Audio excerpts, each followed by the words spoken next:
Alors, voici comment résoudre des problèmes sur les rapports. On va prendre en note 3 peines, puis on va voir 2 différentes stratégies qui pourraient te servir lorsque tu veux résoudre des problèmes portant sur les rapports.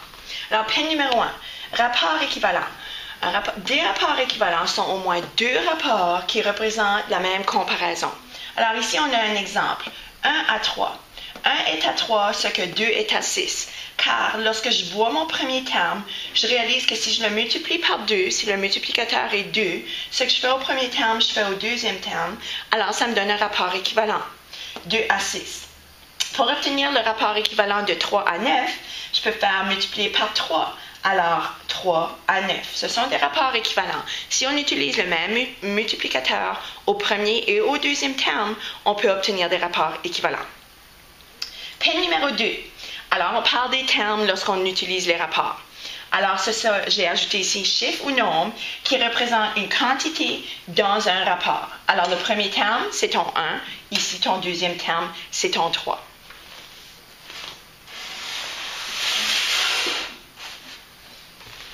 Peine numéro 3. Alors, celui-ci, c'est le plus gros. Multiplicateur ou diviseur de proportionnalité. Alors, un nombre par lequel tu peux multiplier ou diviser chaque terme d'un rapport pour obtenir des termes équivalents d'un autre rapport. Alors, c'est ça que je viens de dire précédemment. Exemple, 16 est à 12, ce que 4 est à quoi? Ici, mon deuxième terme de mon deuxième rapport manque. Alors, afin de trouver la donnée, ou le terme manquant, je peux multiplier ou je peux diviser. Alors, si je regarde puis je me pose la question, qu'est-ce que je fais à 16 pour obtenir 4? Alors, j'ai divisé par 4.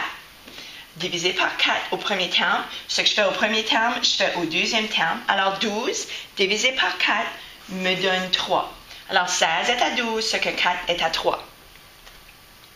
Ici, 3 est à 8, ce que quoi est à 16. Alors, 3 à 8. Ici, mon premier terme est le terme qui manque. Alors, je vais travailler avec les deuxièmes termes. Qu'est-ce que je fais à 8 pour obtenir 16? Je multiplie par 2. Alors, ce que je fais au premier terme, ce que je fais au deuxième terme, je fais au premier terme. Alors, mon nouveau rapport est le 6 à 16. Ce sont des rapports équivalents. Alors, peine numéro 4. Proportion de rapports équivalents. Alors, on peut parler de rapport proportionnel ou on peut parler de rapport équivalent.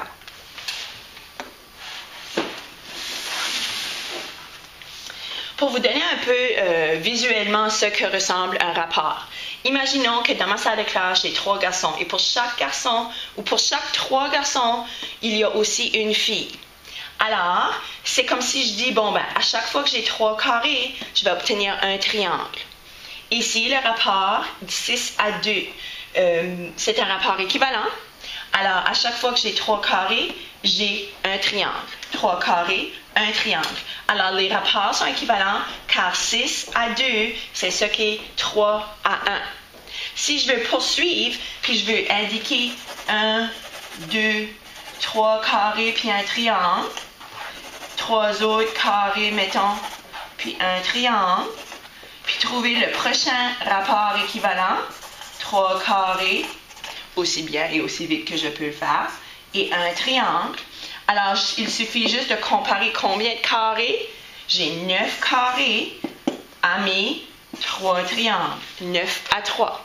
Alors, ça peut te donner une idée visuellement à quoi ressemblent des rapports équivalents. Puis là, par la suite, on peut aller tout de suite au concret. On peut tout de suite aller travailler avec les chiffres. Alors, voici un exemple de problème. Imaginez qu'il y a 3 garçons qui veulent aller faire de la planche à neige. À chaque fois qu'il y a 3 garçons qui s'inscrivent, on a aussi une fille qui va s'inscrire pour suivre des cours de planche à neige. Alors, si 24 garçons de notre école participent à un voyage de ski, estime combien de filles s'inscriront? Alors, on va voir 2 stratégies. On va voir la table de valeurs. La table de valeurs, ça te permet de faire des essais. On va procéder par tâtonnement. Alors, imaginez que je cherche le rapport équivalent. Je veux savoir combien de filles. Alors, je me pose la question. Si je peux multiplier par 5, mettons mon premier terme, ça va me donner 15 garçons. Ce que je fais au premier terme, je fais au deuxième terme. 15 à 5. Mais mon rapport est trop petit car je sais qu'il y a 24 garçons. Alors, je vais multiplier par 6. Alors, 3 fois 6, 18.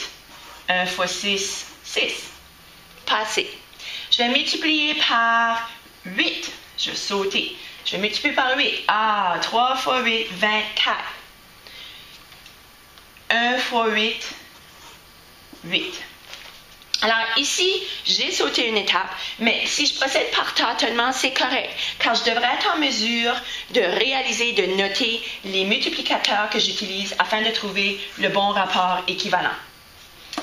On peut sauter la table de valeurs, puis on peut procéder tout de suite par un multiplicateur ou un diviseur.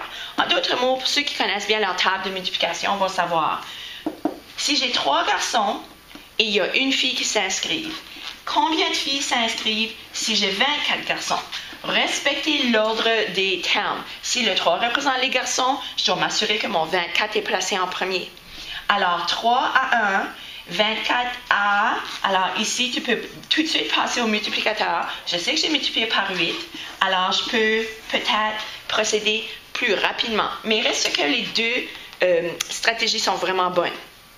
Puis, tu vas peut-être faire appel à une plutôt qu'à l'autre, dépendamment du problème et surtout lorsqu'on va faire la résolution de problème. Il y en a peut-être une stratégie qui se prête mieux que l'autre selon toi.